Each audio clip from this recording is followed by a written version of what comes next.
Hey guys, welcome back to a new video on the channel. Today we're going to go over how to do in and out points in Adobe Peimre Pro, so stay tuned.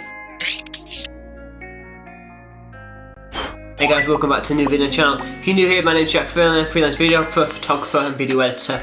So if that's something you're interested in, stay tuned and subscribe to the channel and check out some of my other videos. So today we're going to go over how to do the actual in and out points in Adobe Peimre Pro. Pretty simple, jump straight into it. So once you've got your clip in Adobe Peimre Pro, what you want to do is come over to the in and out points wherever you want to do it. Say you want to do it here, it can be anywhere. And all you're going to click is O for out, O for out, and then I for in. Do it back here.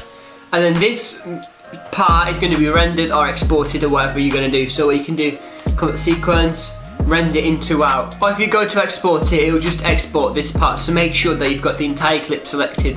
As a bit of a faster way, if you've only got one clip and it's not being cut, one thing that you can do is hit X, and that's going to select that entire clip that your cursor is over. So if a cursor was over, let's duplicate this. If my cursor was over this one, and I wanted to select all of this, I would have to go all the way over and then hit O and then come all the way and hit I. But if I wanted to just select this, I'd hit X and it's going to cut off this. And there's a little bit of a side note, the way I'm jumping to the edges of the actual timeline by using up and down arrows, and that's going to allow me to go quickly from side to side in the Premiere Pro, and then just hit I and then Control M, and then we're ready to export and we can export our video. Anyway guys, that was just a quick little tutorial on Premiere Pro and how to select in and out points in Adobe Peimre Pro, plus a little bit of a lesser known method by hitting X on the keyboard. So make sure to like, comment, subscribe for more.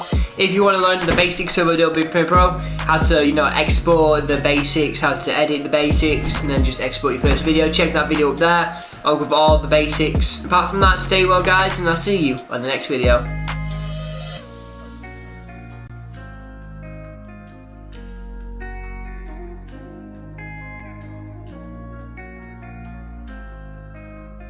Saying I need